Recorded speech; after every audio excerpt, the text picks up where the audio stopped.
My hair. I had to put it up to get it out of my face so I can read. Oh, well, I still have hair in my face.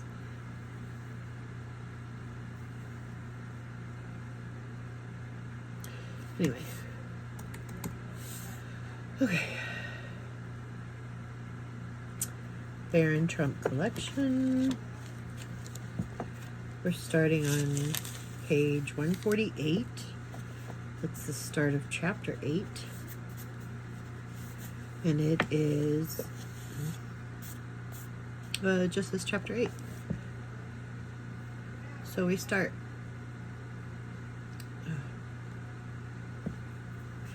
In the streets of Constantinople, I fell in love with an Armenian merchant who presents me with the MS 6,000 years old. It proves to be palimpsest.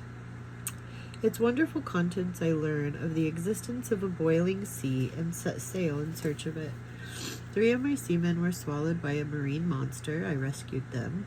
We reached Neptune's cauldron. Description of it and its banks. Strange adventures there. We set sail for home, but are overtaken by a fearful storm which drives us on the coast of China. Bulgar saves our lives. I'm received with great honor by the dignitaries of the province. I am quartered in the palace of the So-Chu, the Mandarin. Bulgar incurs the enmity of the authorities. He is accused of having an evil spirit and is arrested and put on trial. I defend him. He is condemned to death. My efforts to reverse the sentence are successful. Strange adventures in the palace of the Lord Tao Tai. Bulgar and I are able to overcome all obstacles put in our way. We are accorded permission to set out for a seaport where we take passage for home. Our joy in finding ourselves safe out of the hands of our enemies. While sauntering through the streets of Constantinople one day, loitering in front of the bazaars, or listening to the tales of some storyteller on the street corner, I fell in love with an Armenian merchant. I fell in with an Armenian merchant. He was a man of varied attainments, had read much, traveled much, seen much. We ate sweetmeats and drank coffee together for several days. He was so delighted with my keen intellect, sharp nipping wit, and great powers of imagination that he expressed himself as being more than paid for his journey to Constantinople, although he had not yet opened his packs. When the time came for us to part, he proceeded to loosen the leather thongs which held down the lid of a strange-looking chest, whose tops and sides were covered over with curious figures and inlays of several colors. From one corner of this receptacle he drew forth a volumen or roll book of antiquity. To one end of it was attached, by a strip of parchment, a waxen seal, stamped with what seemed to have been a monarch's signet ring. This ancient and venerable book exhaled a very musty smell. The Armenian handled it carefully, saying, "It is quite old, some 6,000 years." Seeing astonishment depicted on my countenance, he smiled and continued, "Yes, 6,000 years. It has only been enrolled far enough for me to decipher the nature of its contents. It treats of the human soul and pretends to have solved its mystery completely, a problem which has baffled the philosophers of all ages. It even goes so far as to claim that the essence, which we call soul, may be taken out of a body and put into a bottle, that one soul may thrust into a man's body to keep his own company, and in that manner the whole world may be reformed, made over, evil being entirely destroyed, and the good only remaining."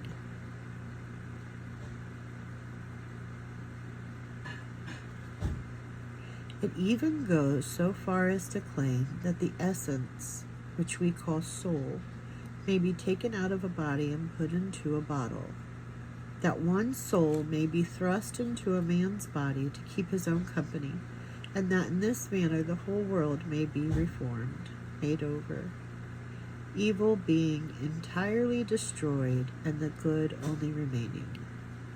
You smile, little Baron, but it seems to me quite feasible.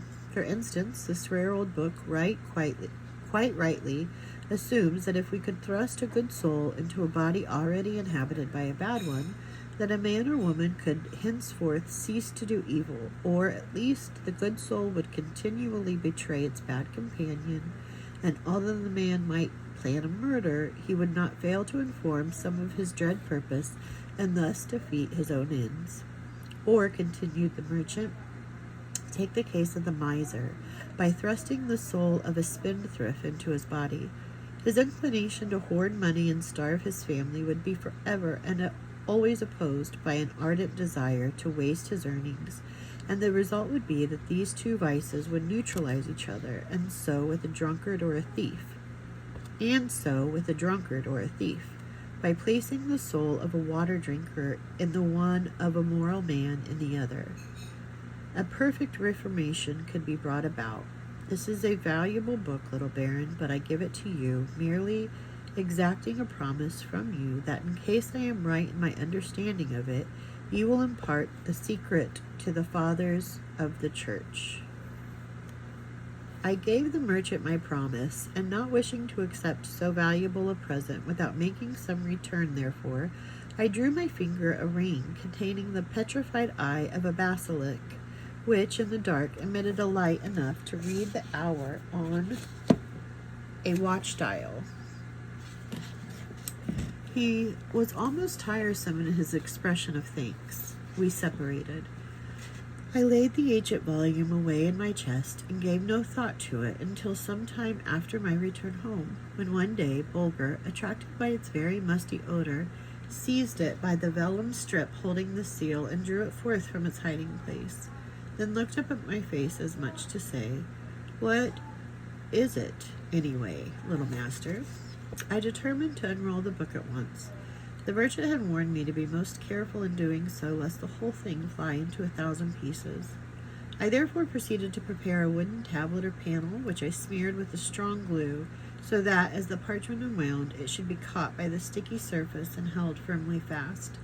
The plan succeeded admirably. After several hours' close application, I was overjoyed to see the volume entirely unrolled and held firmly and evenly to the surface of the panel. Fancy my delight after the glue had dried sufficiently to make an examination of the writing, to find that this ancient volume was a palimpsest. I felt instinctively that this dissertation upon the nature of the soul was the sick man's dream of some poor dweller in the double darkness of ignorance and superstition. So I made haste away his fervid outpourings by a plentiful use of something still hotter, namely hot water and soap, for my studies had told me that the ink used by the people of his time and generation contained no mordant, and was in fact only lamp glue and grease. I now got all the real contents of this venerable book. The writing was dim and shadowy. I would not let that trouble me.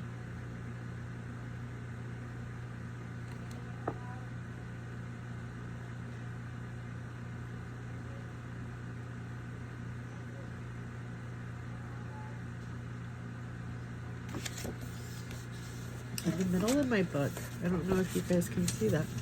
In the middle of my book, where is it? Oh, weird. Now my computer is doing something. I can find it.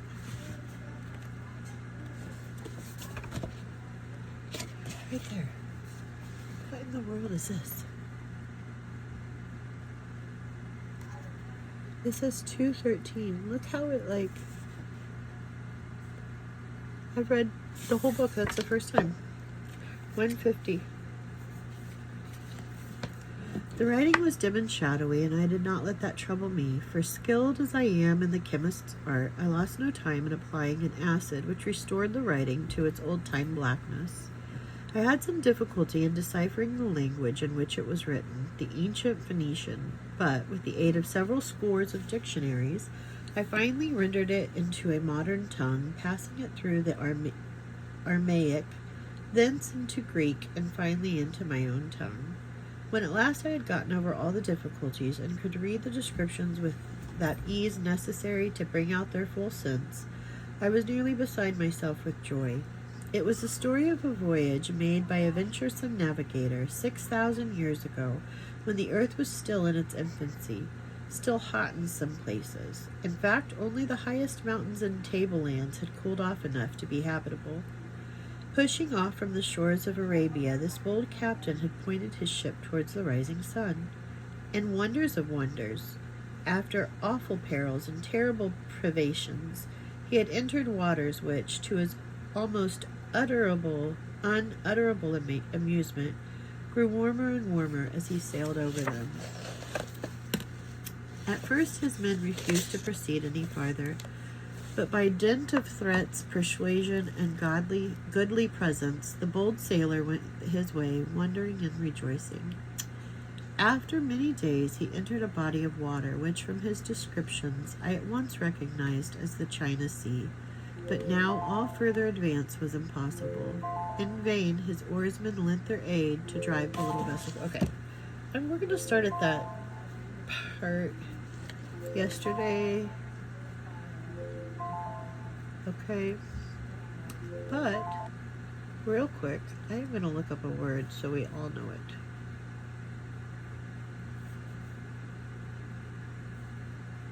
I'm just going to Google it.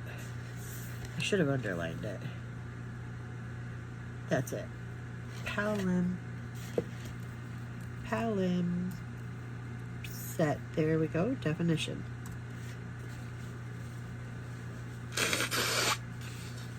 Okay, in textual studies, I'm going to read it to you.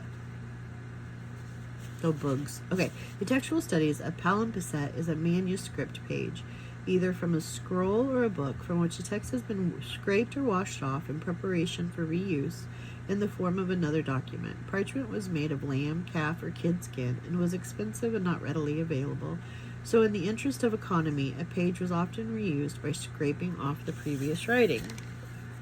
So, he had said, fancy my delight after the glue had dried sufficiently, make examination and write, and find that the ancient volume was a palimpsest.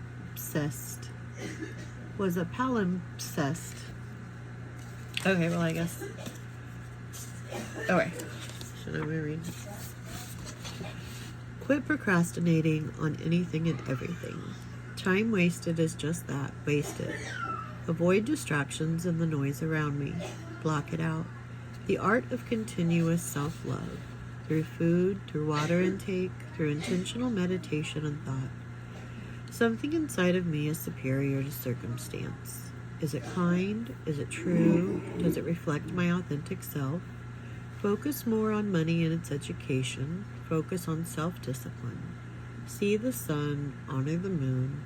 Forward momentum. The path out of hell is through misery. Honor my journey. We are slaves to our own incessant urges to escape the present moment. Meditate, walk, journal, stretch, love animals. Leave life to wonder all it needs. Less stress, more fairy tale. Work on bettering the love I show my body through the food and beverage I put in it. With money, it's not what you make, but what you keep. Focus. Lose any ties to victim mentality. Continue to help yourself. Nobody can help you greater than you can help yourself.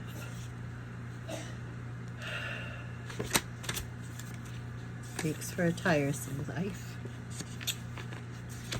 All right, kids. Till tomorrow. Gosh, I guess we have a mouse.